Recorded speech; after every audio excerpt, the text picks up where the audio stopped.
Buenos días, hermanos, que el Señor les bendiga.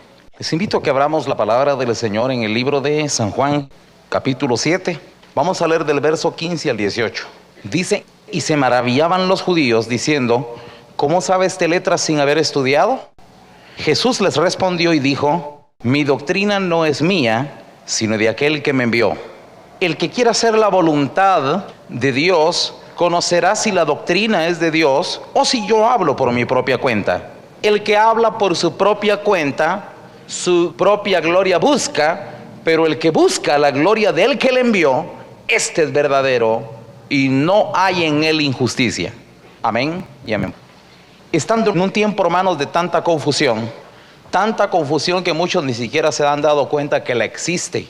Porque la obra del diablo, hermanos, es que haya confusión y que la gente no se sienta confundida, que crea que no lo está. El trabajo entonces, hermanos, del diablo es un trabajo bien hecho. Un trabajo, hermanos, no rudo. El trabajo del diablo es un trabajo muy fino.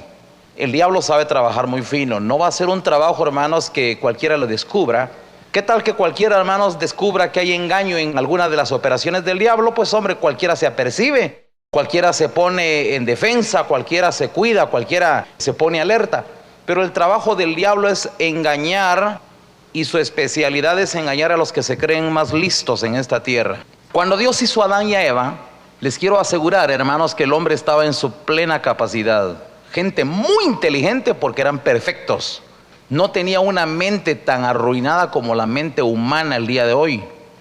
Adán y Eva, hermanos, eran personas recién creadas por Dios con una capacidad de inteligencia increíble, bien hechos, perfectos, vuelvo a repetir, recién elaborados por Dios.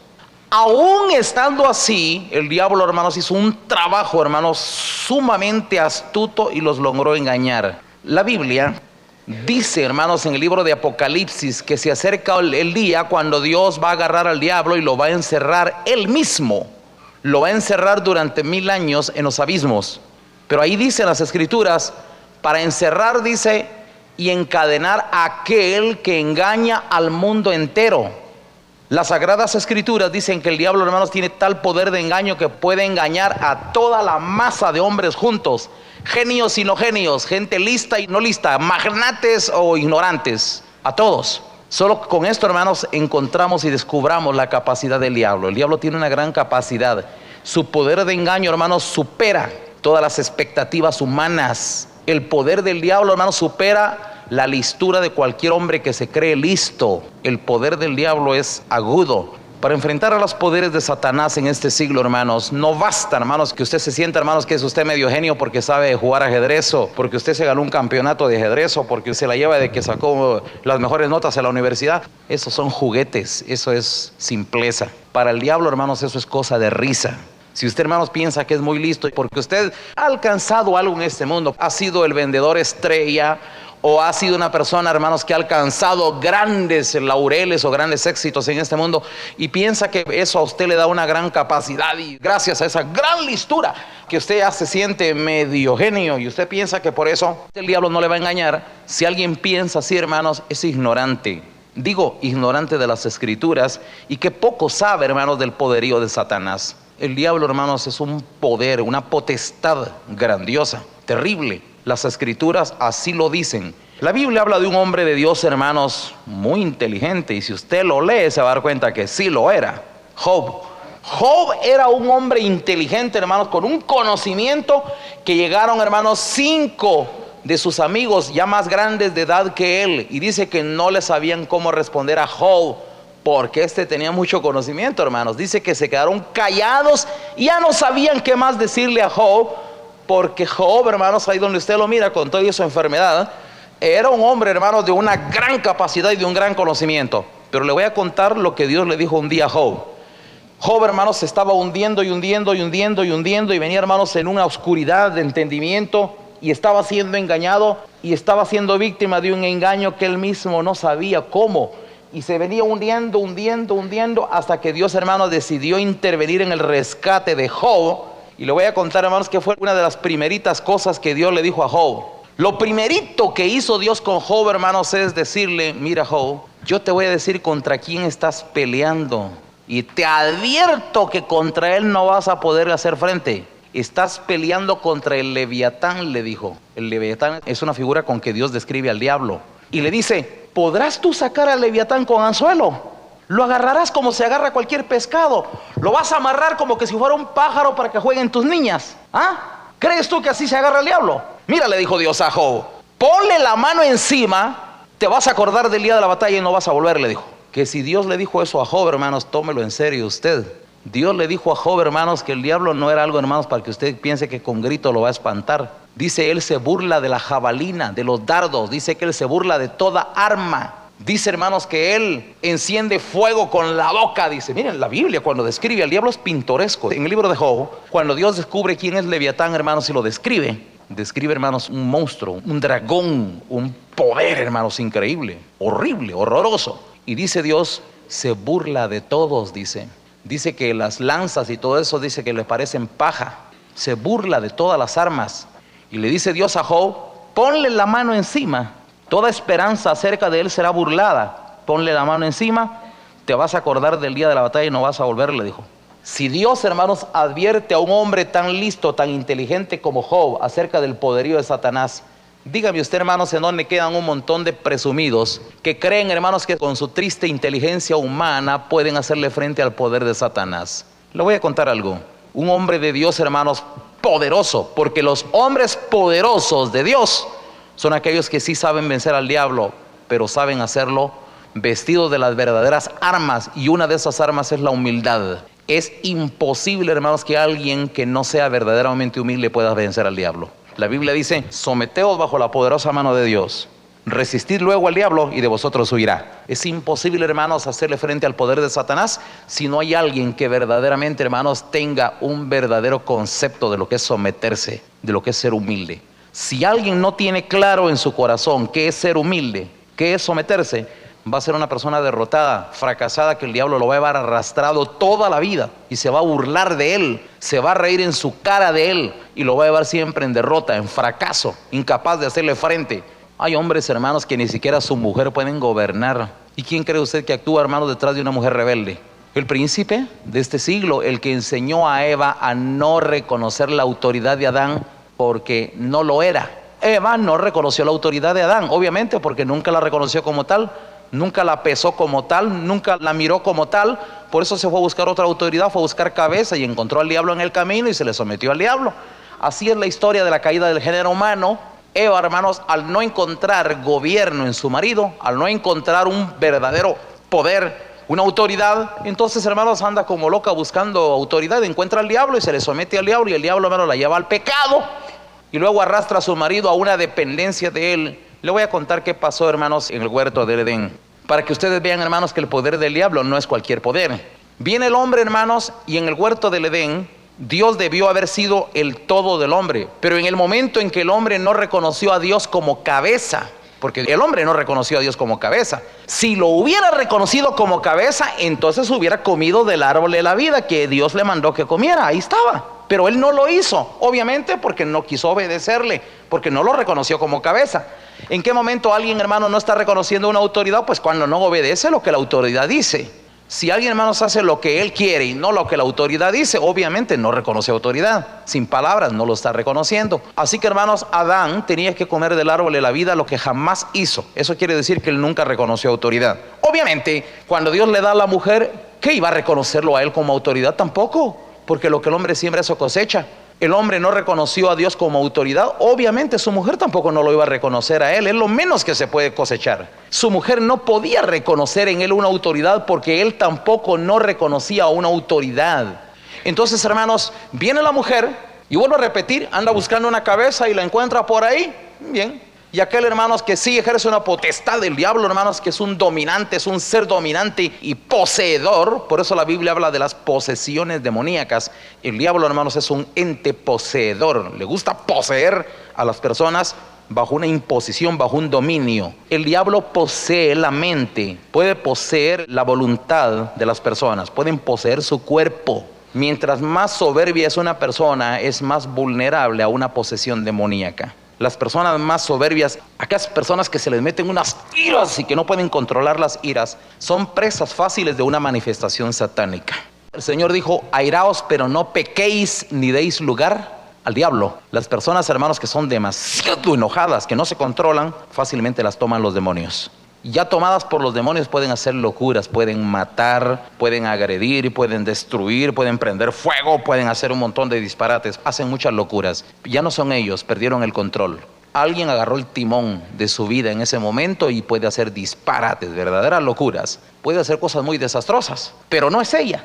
Esta persona, hermanos, ya no reacciona por su cuenta propia. Su mente ha sido enajenada, hace locuras. Puede hacer cosas fatales, se puede ir a suicidar. En un momento de mucha ira puede ir a tirarse a las ruedas de un carro, tirarse en un puente, cortarse las venas o hacer muchos disparates. Ya no es ella, es el diablo que ha tomado su mente, su corazón y todo lo que tiene. Les digo, el trabajo del diablo es poseer. Se posesiona de una persona y puede hacer cosas. El diablo es poseedor. Dios no, hermano, Dios nunca hace eso. Dios siempre deja al hombre a libertad. Dios deja el árbol de la vida, el hombre debe de comer, pero Adán no reconoce esa autoridad, no come y Dios no lo obliga tampoco. Eso sí. Ahora su mujer, hermanos, no le hace caso y va su mujer por ahí y se buscó otra cabeza y encontró al diablo por ahí, se le sometió a él y el diablo poseyó a Eva. Después Eva, poseída por el diablo, vino y le va a dar a comer a su marido y lo hace caer, y como ella cayó.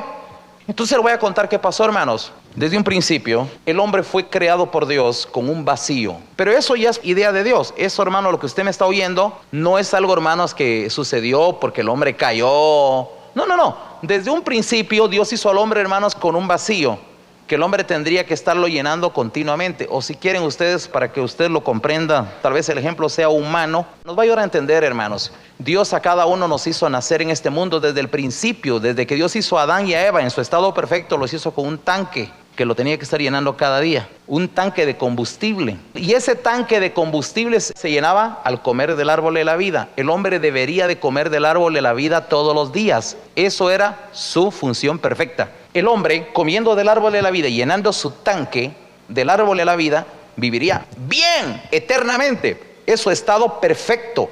El estado perfecto del hombre, hermanos, entonces es comiendo del árbol de la vida.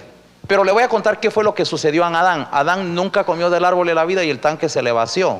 Estuvo un tiempo en Edén mientras que se le vaciaba el tanque, porque Dios, hermanos, cuando lo hizo con tanque lleno. Vuelvo a repetir, hermanos, estoy tratando de decir cosas muy humanas para que entendamos. Cuando Dios hizo al hombre, lo hizo con tanque lleno. La pregunta es cómo el diablo no engañó al hombre al principio, sino hasta que Eva vino. Muy sencillo entenderlo. El hombre fue creado con tanque lleno. Pero, hermanos, en el devenir en el huerto del Edén, hermanos, entonces el hombre fue vaciándose y comenzó a crearse entonces una necesidad. Desgraciadamente la necesidad, hermanos, que se comenzó a crear en el hombre no era de Dios, sino era necesidad de mujer, de sexo, de carne. Por eso, hermanos, cuando Dios vio al hombre y en su condición lastimera y miserable, dijo Dios, no es bueno que el hombre esté solo. Le voy a hacer ayuda idónea. Como quien dice, la ayuda idónea del hombre no era la mujer, la ayuda idónea era el árbol de la vida. El hombre debió haber comido del árbol de la vida y hubiera estado completo, perfecto. Eso era todo. Pero como el hombre nunca lo hizo, entonces se comenzaron a crear en él necesidades, pero necesidades de la carne, no del alma, no del espíritu. Entonces, al vivir Adán ahí trabado, deseando cosas de la carne, dijo Dios, le voy a hacer ayuda idónea. Oigan esto, viene Dios, hermanos, y le crea una mujer al hombre. Y viene el hombre, hermanos, y está feliz porque encontró carne, lo que él quería. Y él piensa que se va a llenar su tanque. Desafortunadamente el tanque solo se puede llenar con el árbol de la vida. La mujer no lo va a llenar. Óiganme muy bien, hermanos, la mujer no lo va a llenar. Así que Adán, hermanos, se equivocó. El tanque no lo puede llenar la mujer, solo el árbol de la vida lo puede llenar. Pero el hombre, hermanos, anda ahí trabado pensando en una mujer y Dios se la da. Bueno, ¿ya qué mujer quiere? Ahí está, ahí va mujer. Y viene el hombre y sigue vacío. Y la mujer se le zafa, se le va a buscar cabeza y se encuentra el diablo y se va. Y la mujer mejor llena su vacío con el diablo, porque la mujer tenía vacío, pero en lugar de comer del árbol de la vida, la mujer viene a comer del árbol de la ciencia del bien y del mal. Entonces, hermanos, lejos de llenar el vacío que el hombre trae, el hoyo se hizo más grande y la ansiedad y la necesidad más grande. Entonces comenzaron a la búsqueda de placeres y de algo que les llenara, porque viven vacíos. ¿Qué pasó con Adán? Adán, hermanos, no solo perdió a Dios, sino que al pedir una mujer, el hoyo se le hizo más grande y la necesidad siempre estuvo allí. Entonces vino Dios, hermanos, y agarra al hombre y a su mujer y les dice, ¡fuera! y los echa del huerto del Edén. Hay muchos que ese lado a Dios no se lo conocen hasta el día de hoy. Aquel tipo de religiosos, hermanos, que les gusta hablar tanto del amor de Dios. Y qué lindo. Dieran la impresión, hermanos, como que presentan a un Dios que no mata a una mosca. No sé si me entienden lo que quiero decir, hermanos. Los falsos profetas, hermanos, que tratan de dar a conocer la idea de un Dios que es solo amor y qué lindo. Da la idea, hermanos, que tratan de infundir una falsa imagen de Dios al mundo, como quien dice, Dios es incapaz de hacer ninguna cosa así tan dura. Pero no conocen y no se han dado cuenta que Dios echó al hombre del huerto del Edén, echó a los ángeles del cielo. Dios es así, hermanos. Ese es el lado que a muchos no les interesa conocer de Dios. Los ángeles que revelaron en el cielo, hermanos, vino Dios, agarró al querubín y a todos los que se contaminaron obedeciéndole a él. ¡Fua! Y echó del cielo Dios al querubín y a todas aquellas legiones, millones de ángeles. ¿Cuántos ángeles cree usted, hermanos, que comprende una tercera parte de ángeles en el cielo?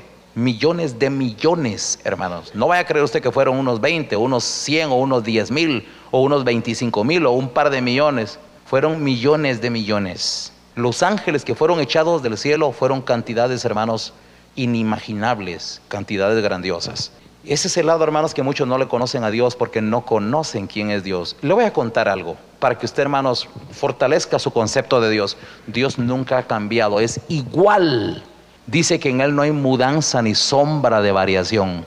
Ese Dios que actuó con esa justicia, con esa fuerza, con esa energía, con esa rectitud allá en el cielo, es el mismo Dios que está en medio de nosotros en esta mañana. Y que sigue actuando igual y que la rebeldía la juzga igual. Dios, hermano, no ha cambiado, no se ha aguadado, no se ha cansado. Ni a Dios, hermanos, se cansó de tanto lidiar con los rebeldes. No van a creer ustedes eso. Dios no se cansa, hermanos, es espíritu.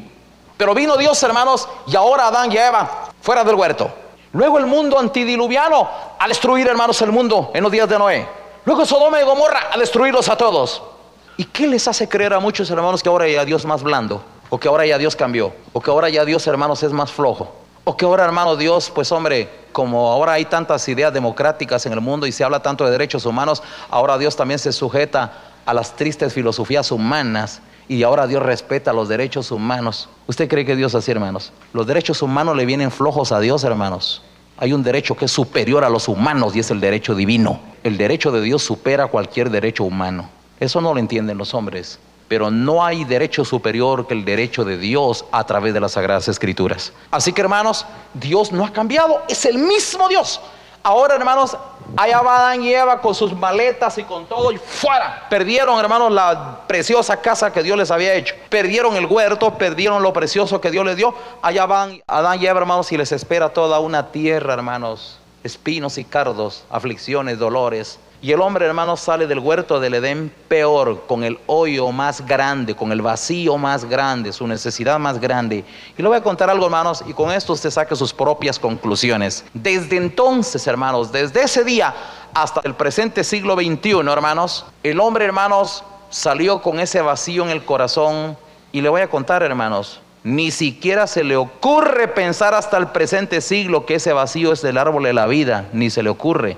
¿Saben ustedes, hermanos, cuál es el vacío que los hombres creen que tienen? Es vacío de amor carnal. Por eso, hermanos, andan buscando amor y solo sexo y andan hablando de eso porque creen que eso los va a llenar y no los llena. No llena, no. El hoyo se hace más grande. El otro día ponía un ejemplo y es muy fácil sacar conclusiones, hermanos, inteligentes. Oiga usted las canciones. ¿Sabe usted qué dice la Biblia? La Biblia dice que de la abundancia del corazón canta la boca. ¿Saben ustedes cómo hacen los psicólogos, hermanos, para descubrir cuál es el trauma de una persona? Le dicen, hábleme, cuénteme usted. Según la metodología de los psicólogos, es que una persona al principio busca qué decir, pero después de estar hablando un poquito más de 5 minutos, dice, el verdadero trauma de su vida comienza a salir y tiende a hablar de su verdadero trauma y eso lo afloran, lo sacan. Esa es parte de la metodología de los psicólogos y es verdad, es bíblico. Dice la Biblia que de la abundancia del corazón canta la boca, habla la boca, se expresa la boca. Tarde o temprano nosotros sacamos de la abundancia de nuestro corazón. Yo les digo una cosa, dígame, ¿de qué cantan las canciones del mundo? ¿A quién le cantan? ¿De qué cantan el 99% de las canciones? ¿A quién le cantan los hombres? A las mujeres. Eres mi bien, mi vida, mi todo. Yo no necesito ir al cielo, así dice una canción. Tú eres mi gloria eres tú. ¿Lo ha oído usted? Canciones del mundo. El hombre, hermanos, cambia la gloria de Dios por la gloria de una mujer. Como un perro fiel te amaré. ¿Es cierto o no es cierto? Oiga, hermanos, se nota que el hombre quedó trabado con la mujer y sigue pensando que una mujer va a llenar el vacío y se equivoca. Va a tener 1000 mujeres como las tuvo Salomón. Vaya a leer lo que dice Salomón en el libro de Eclesiastés. Dice, probé todo, dijo Salomón. Dice que probó vino, probó tener plata, probó tener música, 1000 mujeres y tuvo todo: guerra, carros, barcos. ¿Qué no tuvo, hermanos, Salomón? Comerció con caballos, amontonó oro y plata. ¿Y qué dice, hermanos? Vanidad de vanidades, todo es vanidad. El vacío, hermanos, cada vez más grande. A pesar de que tuvo todo eso, ¿usted quiere llenar vacíos? Es que yo si tuviera una mi mujercita y unos mis hijitos. Tenga su mujercita y sus hijitos, pero el vacío no se va a llenar con eso, se lo advierto. Por eso, hermanos, es que muchos hombres se casan y ahí andan buscando más mujeres en la calle. ¿O es cierto o no? El adulterio, hermanos, se ha popularizado tanto. Hay países, hermanos, donde el adulterio ya, eso no escandaliza, ya es normal. Eso se acepta, hermano, ya es cultura, ya es parte de que hay que entender que así son las cosas. No hay que ser cerrados, hay que entrar a una nueva etapa del neoliberalismo. La gente, hermanos, ahora tiene ideas tan revolucionarias del concepto de la vida.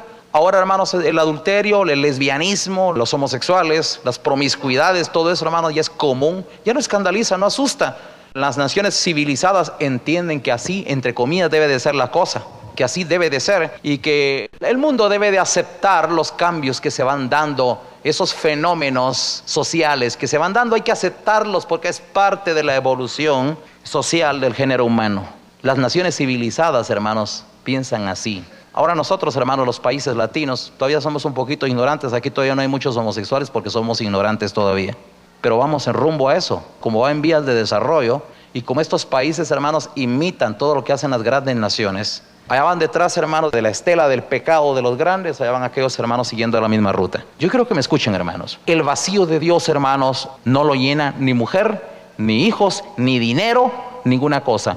El vacío del hombre, hermanos, solo se llena con el árbol de la vida, lo que muchos no quieren comer. Ahora, hermanos, óigame, en un mundo de tanta confusión, hermanos, cuán necesario, hermanos, se hace que usted sepa cómo reconocer a un verdadero siervo de Dios y a un verdadero rebaño. Hay un montón de iglesias, un montón de congregaciones, hermanos, y muy poca gente, hermanos, sabe cómo identificar a un verdadero siervo de Dios y a una verdadera iglesia. Sin embargo, la Biblia da bastantes señales, hermanos, donde miren, ustedes y yo quedamos, hermanos, en evidencia. Todos nos hacemos evidente, hermanos, a la luz de lo que dice las Sagradas Escrituras.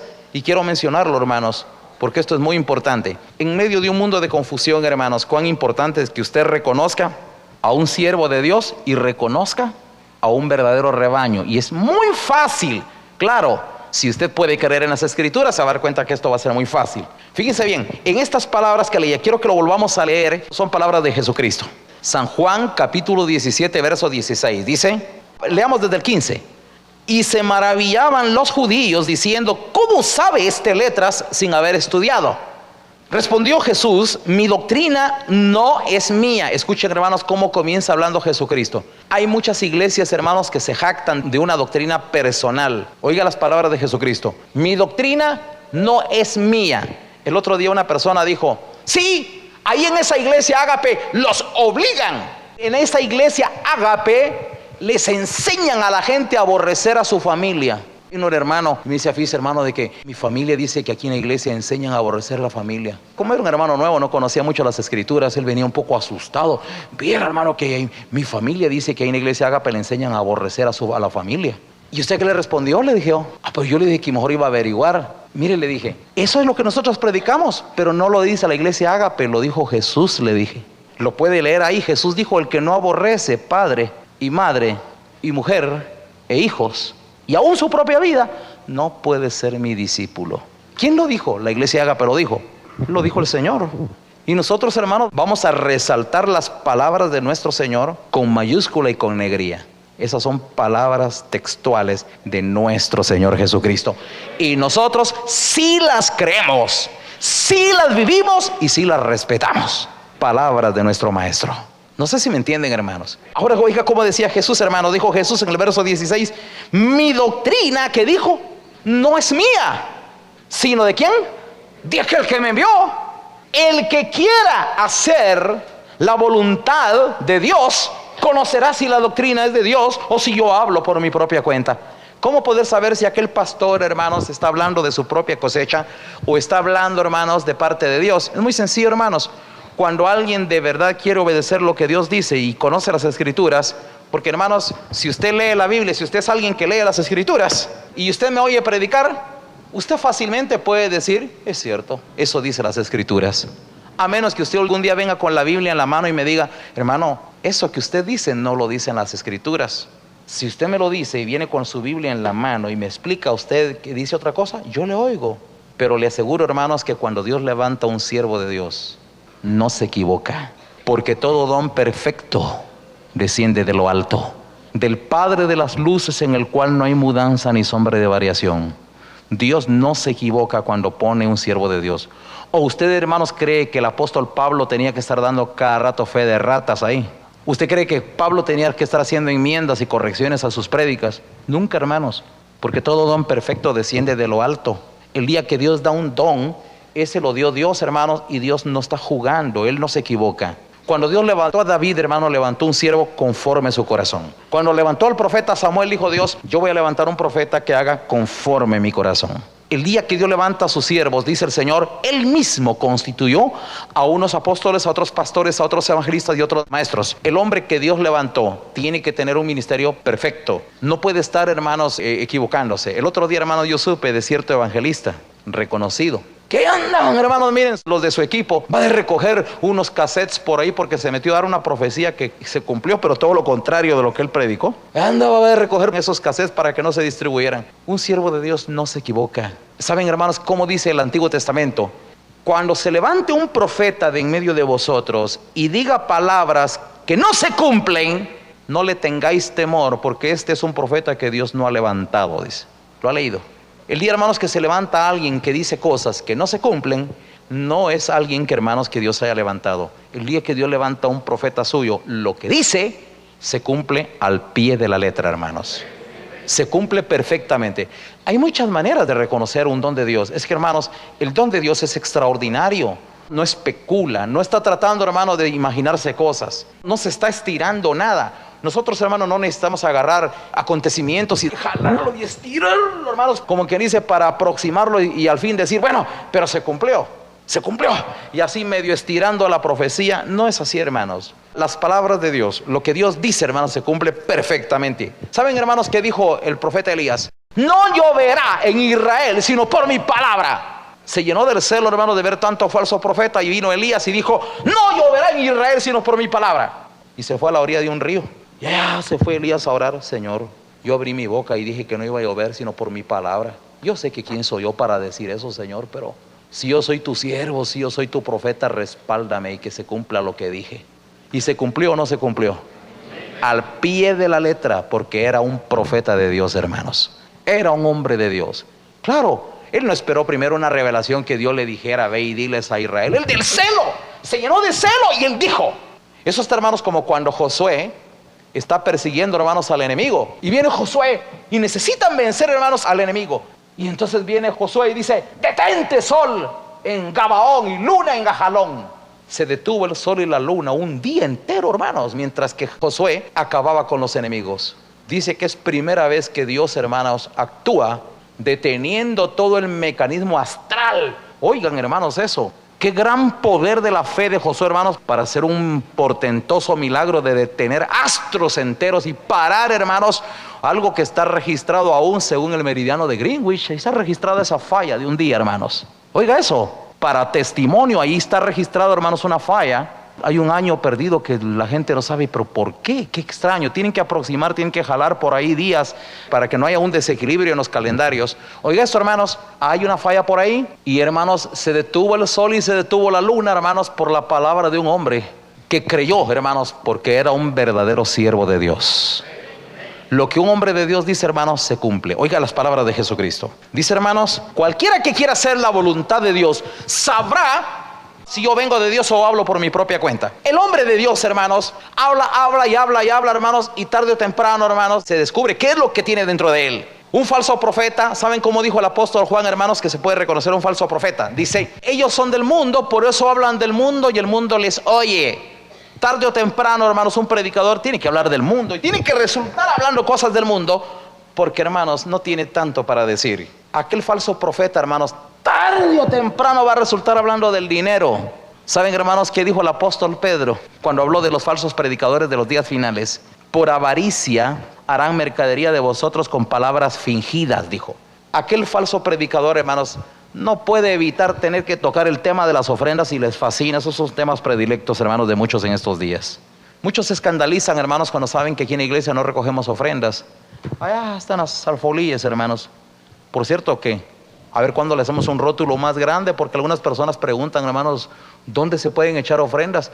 Es que nosotros tenemos unos rotulitos tan chiquitillos ahí que ni siquiera se lee que ahí dice que es para las ofrendas. Nunca recogemos ofrendas, hermanos, ni hacemos mucho énfasis en eso, porque el que tiene voluntad para dar, da. El que no, no da. ¿Me entienden, hermanos?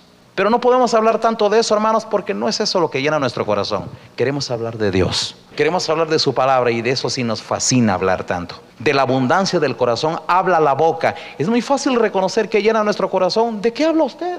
¿De qué termina hablando? ¿De carros, de negocios? ¿De qué habla? ¿Qué es lo que a usted le sale de la boca así? ¿De qué es lo que a usted no le cuesta hablar? Y así resulta hablando, y esos temas los agarra a usted, pero con gran habilidad. Dígame usted qué le sale del corazón y yo sé quién está gobernando, quién reina en usted. Ahora fíjense bien, hermanos, como dijo Jesús: cualquiera que quiera hacer la voluntad de Dios conocerá si la doctrina es de Dios o si yo hablo por mi propia cuenta. Ahora escuchen, hermanos, que dice en el verso 18: el que habla por su propia cuenta, ¿qué dice? Su propia gloria busca.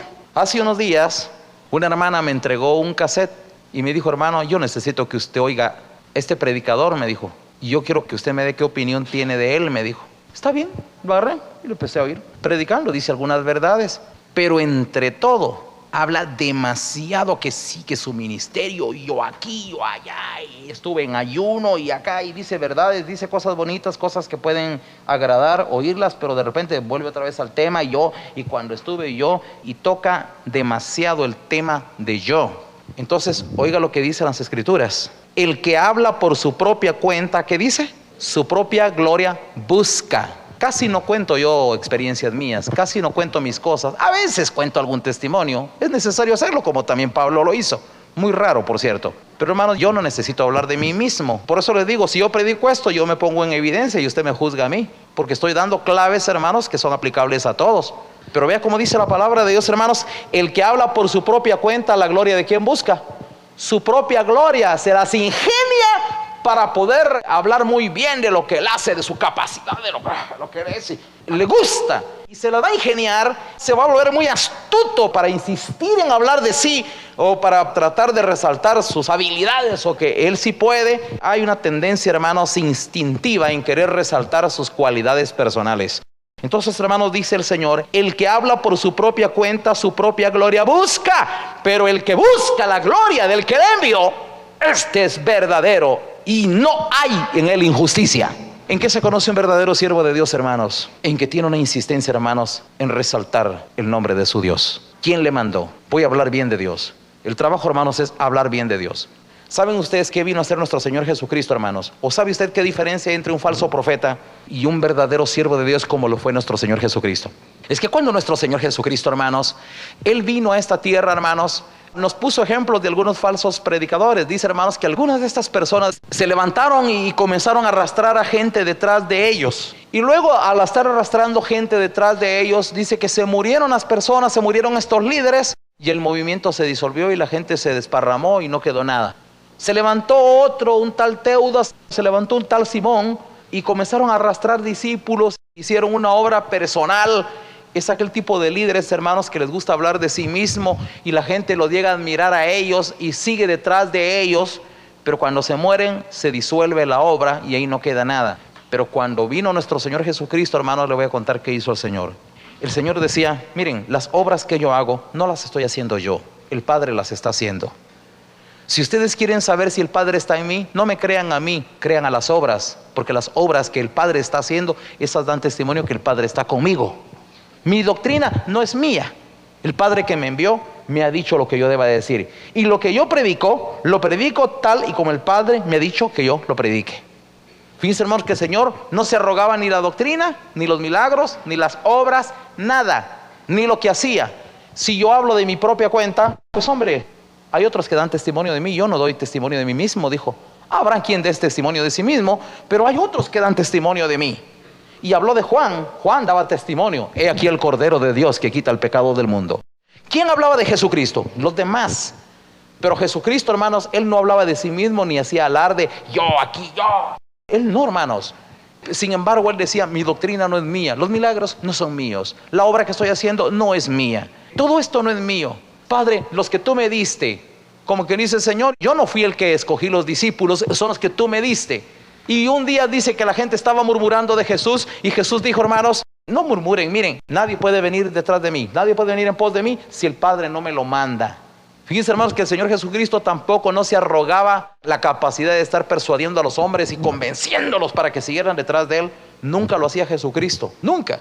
El Señor Jesucristo nada más trataba de ver si alguien llenaba la cualidad de ovejas y decía al Señor, ven en pos de mí. Porque el Señor ya le veía cualidades de oveja. No se puede obligar a que alguien siga el camino, hermanos, si no tiene características de oveja. Tiene que tener características de oveja para seguir en pos del Señor. Así que, hermanos, le voy a contar qué pasó. Luego el Señor Jesucristo hizo un ministerio rapidísimo, 3 años, hermanos, solo 3 años. Vino, formó sus discípulos, los juntó, hizo la obra de Dios como el mejor profeta que haya habido, como el mejor instrumento del cielo que haya venido a esta tierra. 3 años, hermanos, miren, bien trabajaditos, juntó sus discípulos. Y luego, hermanos, vino a hablarles bien de Dios y les dijo, miren, yo no les voy a decir que yo voy a estar pidiendo al Padre. Hablen ustedes con el Padre, porque el Padre también los ama a ustedes. El Señor Jesucristo no era egoísta, ni dijo, hermanos, aquí al único que Dios oye es solo a mí. A usted no los va a oír. Algunos hermanos vienen conmigo y me dicen, hermano, yo quiero que usted le ore a Dios por mí, porque yo sé que a usted sí lo oye más. No, le digo, también a usted le oye. No sé si me entienden, hermanos. Dios oye a todos. Pero hay algunos hermanos que pueden pensar eso. Y Jesucristo decía, yo no voy a decir que yo voy a rogar por ustedes. Hablen ustedes también con el Padre. Si el Padre les ama, todo lo que ustedes pidan al Padre en mi nombre, yo lo haré, dijo. Pero ¿a quién hay que pedírselo? Al Padre. Y si el Padre me dice, entonces yo lo hago. Oiga, hermanos, esa dependencia del Padre. El Señor Jesucristo tenía una dependencia, hermanos, miren, fabulosa, admirable, una dependencia del Padre, una sujeción a Él, y todo era en relación con Él. Si el Padre dice que sí, entonces con todo gusto. No, ustedes pídanle al Padre, y si el Padre me autoriza, entonces yo se los doy. Es que yo soy el hijo, yo soy el heredero, y el Padre a mí me ha dado toda la herencia. Pero si ustedes le piden al Padre y el Padre me dice que comparta yo con ustedes, yo les comparto. Pero ustedes pídanle al Padre, ustedes también hablen con el Padre. Fíjense, hermanos, que el Señor Jesucristo agarraba a los discípulos y los llevaba al Padre. Ustedes cuando oren, oren así como yo también. Digan ustedes Padre nuestro, porque también es de ustedes. El Señor, hermanos, no egoístamente, Él mismo no decía yo soy el único hijo aquí. No, les enseñó que también ellos podían ser hijos y que también le dijeran Padre. Ustedes también díganle, cuando oren digan así, Padre nuestro que estás en los cielos, santificado sea tu nombre. Y comenzó el Señor, hermanos, a llevar a todas las personas a que se agarraran de Dios y que dependieran de Dios y no de Él. Y cuando el Señor ya iba a morir, ya iba a entregar su ministerio, dice que los discípulos se pusieron muy tristes. Y estaban tristes, que ya lloraban. No, hombre, le dijo el Señor, a ustedes les conviene que yo me vaya. Si yo no me voy, el Consolador no vendría. Pero yo voy a preparar lugar. Pero va a venir el Consolador, el cual el Padre enviará. Como que dice, Dios tiene cuidado de ustedes y Él va a enviar al Consolador, que va a ser el maestro de ustedes en esta tierra hasta que yo regrese. Así que vino el Señor, hermanos, y nos dejó un maestro invisible, el Espíritu Santo, para que aquí, hermanos, dirija a todos aquellos que de verdad quieren buscar a Dios. Se fue el Señor Jesucristo, hermanos, y mi pregunta, ¿se disolvieron los discípulos, hermanos? ¿Se deshizo la iglesia cuando Jesús se fue? ¿Qué pasó con la iglesia después de que Jesús se fue, hermanos? Siguió adelante, hermanos. Siguió adelante porque el trabajo de Jesucristo fue bien hecho. Bien hecho. Les enseñó a ellos, hermanos, a que no dependieran de Él, sino que aprendieran a poner los ojos en Dios. Yo le aseguro algo, hermanos. Se muere el pastor de la iglesia Ágape y esta obra continúa. Porque, hermanos, ustedes son testigos que desde un principio jamás los he jalado a ustedes para que se apoyen en mí. ¿Es cierto o no es cierto? Les aseguro, hermanos, que ustedes, quizás pueda ser que alguno, hermanos, haya intentado apoyarse en mí. Yo mismo no lo permito. No lo permito, hermanos. No permito que usted se apoye en mí, porque usted se tiene que apoyar en Dios. como Dios, hermanos, seguirá con nosotros. Si yo, hermanos, algún día soy quitado de en medio, si esa fuera la voluntad de Dios y soy quitado, esta obra, hermanos, sigue adelante con toda la fuerza. Porque todos los que estamos aquí anhelamos estar un día con Dios. Y nos hemos agarrado de Dios, hermanos, y les aseguro, yo he visto aquí mismo en Guatemala, muchas iglesias, hermanos, que se muere el líder, descalabro, que comienzan a dividirse, hasta se forman grupos y se separan, comienzan a repartirse los muebles y ya. Miren, hermanos, les aseguro, desde que la iglesia comenzó, ya hace 20 y pico de años, casi 23 años, aquí en la iglesia, ni de lejos, pero ni de lejos, se percibe una división en la iglesia. De veras, hermanos, no se percibe. Nunca, hermanos, ha habido aquí algo, hermanos, de que digan por ahí se está levantando un grupito dentro de la iglesia que quieren formar otra iglesia. No, hermanos, nunca, no ha surgido nada. Desde un principio, hermano, la iglesia es unida.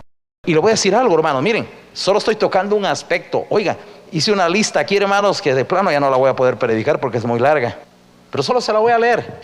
Fíjense, hermanos, que el Señor Jesucristo dio muchas señales cómo reconocer, hermanos, a alguien que no es un verdadero siervo de Dios, y dio señales de un falso y dio señales de un verdadero.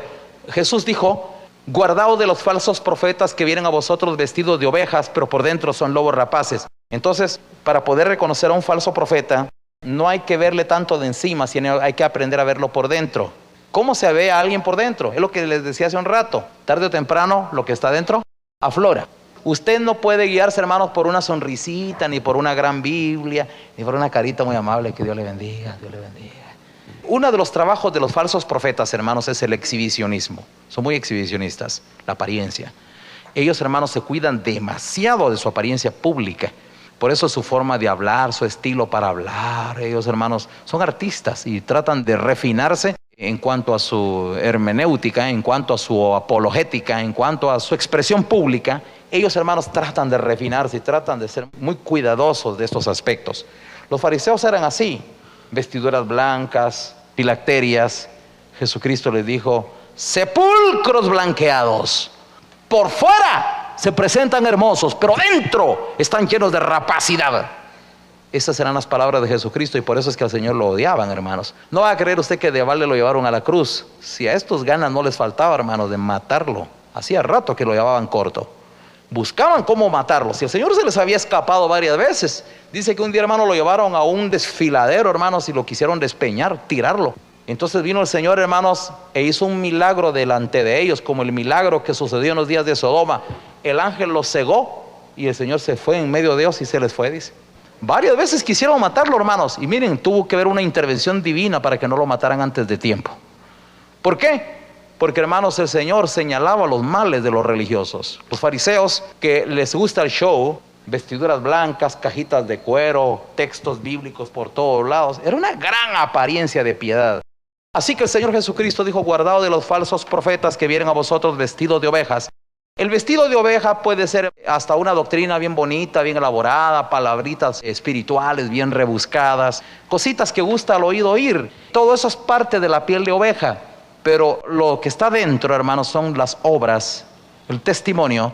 Es, hermanos, lo que sale. Porque tarde o temprano, hermanos, vuelvo a repetir, de nuestra boca comienza a salir lo que está retumbando en nuestro corazón. De la abundancia del corazón, entonces, la boca habla. Tarde o temprano aflora en la boca lo que está llenando nuestro corazón. Muy bien. Les decía entonces, hermanos, que Jesús dijo: guardaos de los falsos profetas que vienen a vosotros vestidos de ovejas, pero por dentro son lobos rapaces. Por sus frutos los conoceréis.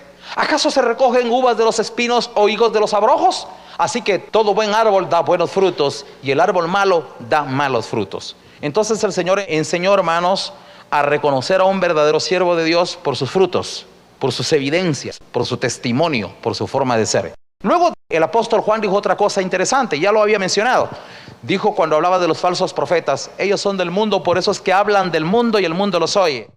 Luego también el apóstol Pedro dijo: por avaricia harán mercadería de vosotros con palabras fingidas. Avaricia, hermanos, es el amor al dinero. Tarde o temprano este tipo de predicadores, hermanos, tienen que resultar hablando del dinero. Un día un predicador decía: yo sé que a ustedes les cae mal que les hable del dinero, pero desgraciadamente sin el dinero nada se hace, dijo. ¿Ya se imaginan ustedes a Jesucristo hablando así? ¿Verdad que no nos imaginamos eso? ¿O se imagina usted al maestro pidiendo dinero? ¿Ah? ¿Se imagina usted a Jesús pidiendo colectas? No se nos ocurre pensar que el Señor hiciera eso, hermanos. Suena mezquino. Yo le voy a decir algo, hermanos. Cuando nosotros estamos convencidos de que la obra es de Dios, como lo estamos aquí nosotros, hermanos, que haya dinero o no en las arcas, hermanos, nos tiene muy despreocupados.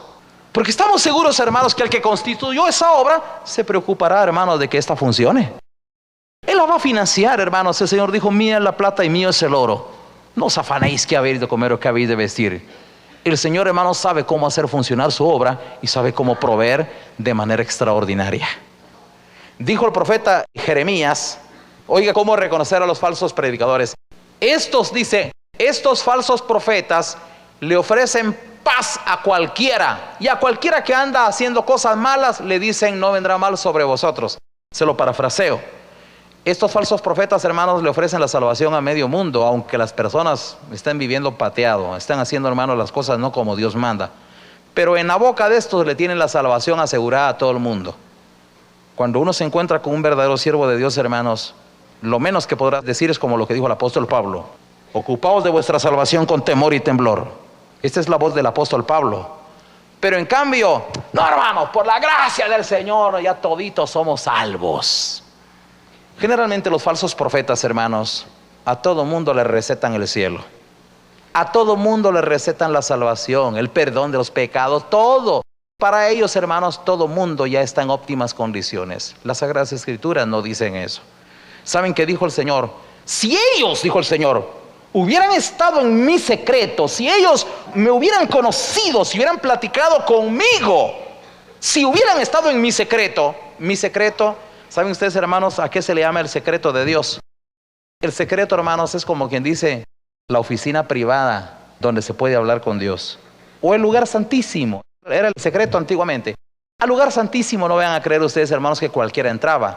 El lugar santísimo, hermanos, es aquel lugar donde se puede hablar con Dios y uno ya puede hablar cosas personales con Dios y conocer verdaderamente qué piensa Dios. Dice el Señor: si ellos hubieran estado en mi secreto, habrían hecho conocer mis verdaderas palabras a este pueblo y lo habrían hecho volver de sus malos caminos y de la maldad de sus obras. En otras palabras, un falso profeta, hermanos, nunca se preocupa por enderezar la vida torcida de muchos que están dentro de la congregación. Hay muchos que no están caminando bien. A veces, hermanos, uno descubre la vida de algún hermano que hace injusticias en su casa, que hace injusticias en su trabajo, que hace injusticia con los demás, que tiene conductas, hermanos, que no son correctas. Mi pregunta es: ¿y cómo no le vamos a ir a hablar? ¿Le vamos a ir a hablar? Claro que sí. ¿Le vamos a amonestar? Si alguien, hermanos, prefiere mejor esconderse para que no le hablemos, enhorabuena, lo respetamos, tampoco no lo vamos a ir al azar, ¿va? Pero mire, hermanos, si tenemos oportunidad, le vamos a mencionar sus cosas malas, porque tenemos revelación de Dios, porque hemos entrado en el secreto de Dios y sabemos qué decirle a usted. Y sabemos, hermanos, qué cosas a usted le están privando la bendición y qué cosas a usted le están cerrando las puertas del cielo. Si hay un verdadero siervo de Dios, va a tener el trabajo y el cuidado, hermanos, de ayudar a las personas para que encuentren la puerta estrecha. Porque la puerta es estrecha, hermanos, y son pocos los que la hallan. Entonces, hermanos, ¿cuál es el trabajo de un verdadero siervo de Dios? Hermanos, miren, tratar de llevarlo a usted lo más posible. Meterlo no, porque eso ya va a ser cosa suya, pero acercarlo lo más posible. Mire, hermano, fíjense, hombre, mire, hermano, ahí está la puerta, mire, vaya, métase. Y cuando uno mira que se vea, no, véngase, no es aquí, mire, es allá. Ahí está, mire, recto. El trabajo de un verdadero siervo de Dios es mostrar la puerta, hermanos. Y Jesucristo decía: yo soy la puerta. El que por mí entrare será salvo. El Señor nos acercó tanto a la puerta, así que un verdadero siervo de Dios, hermanos, trabaja por enseñarle la puerta. Ahora, hermanos, si alguien no quiere, pues no quiere. Ni modo que tampoco vamos a andar lazando a alguien, hermanos. Mire, véngase, hombre, aquí está la puerta. Y uno corriendo a un montón de rebeldes por las montañas, por los cerros. No, hermanos, tampoco no vamos a hacer eso, ¿verdad?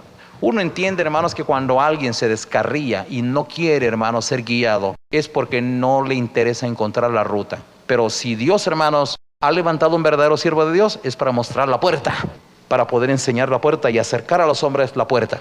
Cuando el Señor habla de la iglesia de Filadelfia, dice el Señor: yo he puesto una puerta abierta delante de vosotros, la cual nadie puede cerrar, porque aunque tienes poca fuerza, has guardado mi palabra y no has negado mi nombre.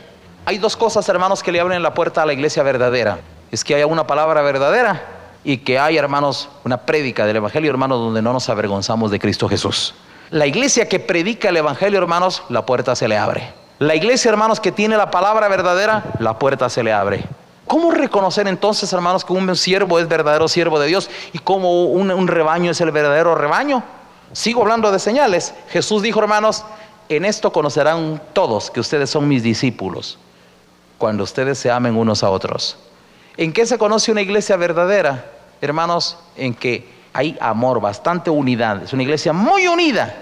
No estoy diciendo, hermanos, junta, sino unida. Unida. Ese ejemplo de unidad lo dio la primera iglesia. En el libro de los Hechos, hermanos, cuando se nos habla de la primera iglesia, dice, y los primeros discípulos, dice, hermanos, que vivían juntos, dice, vivían unánimes, juntos, y nadie decía hacer suyo propio nada de lo que tenía. Oiga eso, hermanos. Había tanta comunidad, había tanta unidad que no había mucho egoísmo, hermanos, y cada quien decía, no, hermano, aquí está, agarre mi carro. Como pasa aquí en la iglesia, hermanos. A veces es muy agradable aquí lo que pasa en la iglesia. Los hermanos resultan agarrando los carros de otros hermanos. Pero ahí están los hermanos, miren, compartiendo sus cosas. Y miren, hermanos, ahí, coma aquí, venga, se me está en mi casa y agarre y viva. Miren, hermanos, esto es muy grato. Créanme que es muy grato. Y se nota, hermanos, que solo Dios puede hacer eso en medio de nosotros. Y esa preocupación, hermanos, ¿y cómo estará viviendo la hermana? ¿Y qué pasaría con su casita? ¿Y tendrá donde vivir la hermana? ¿Y por qué no vamos a ver y le ayudamos? Allá van todos los hermanos a ver cómo le construyen la champa a la casa de la hermana. ¿O no es cierto, hermanos? ¿No creen ustedes que eso es muy grato, hermanos? ¿Verdad que esas cosas no se pueden fingir? No se pueden fingir. Usted quiere conocer el verdadero rebaño, lea las características que las Escrituras dicen, hermanos. Esto no se puede fingir. No se puede fingir ser un siervo de Dios. No se puede fingir ser un rebaño de Dios. Pero el Señor, hermanos, cuando habla de su verdadera iglesia, y con eso concluyo, los mensajes para las iglesias terminan, hermanos, con el mensaje de Filadelfia para la iglesia verdadera. La palabra Filadelfia, del griego Phileos Adelphus, quiere decir amor fraternal, amor entre hermanos. Quiere decir que la verdadera iglesia, hermanos, según este pasaje, es aquella iglesia donde hay un amor verdadero entre hermanos. Y a esta iglesia, ¿saben cómo le dice el Señor? Por cuanto has guardado la palabra de mi paciencia, yo también te guardaré de la hora de prueba que viene sobre el mundo entero. La única iglesia que tiene promesa de ser librada de la gran tribulación es Filadelfia. Y dice que es la iglesia, hermano, donde hay amor entre hermanos. La iglesia que está unida, la iglesia donde no se están peleando, donde no hay perros y gatos. Es la iglesia donde hay hermanos. Aquí en esta iglesia, hermanos, no hay perros y gatos. Aquí habemos hermanos. Hermanos. Y si Dios ha levantado siervos, usted califique. Porque si yo le digo a ustedes, hermanos, aquí estamos frente a un buen rebaño, a un verdadero rebaño, obviamente, aunque yo no le diga a usted, yo soy un verdadero pastor, no puede, hermanos, un falso pastor crear un verdadero rebaño. Tanto el pastor como el rebaño se implementan el uno al otro. Si usted me dice a mí, nosotros somos un verdadero rebaño, pues hombre, admita que yo soy un verdadero pastor, porque tanto el pastor como el rebaño son lo mismo. Dice la Biblia, hermanos, y como es el pastor, así será el pueblo, dice. ¿Verdad que así dice? Como es el sacerdote, así es el pueblo. Así está escrito en la Biblia. Así que, hermanos, si usted me dice a mí, nosotros somos el verdadero rebaño de Dios, entonces reconozca que yo también soy un verdadero pastor de Dios. Porque no puede, hermanos, un falso pastor crear un verdadero rebaño. No, es imposible. Un verdadero pastor implementa a un verdadero rebaño y viceversa.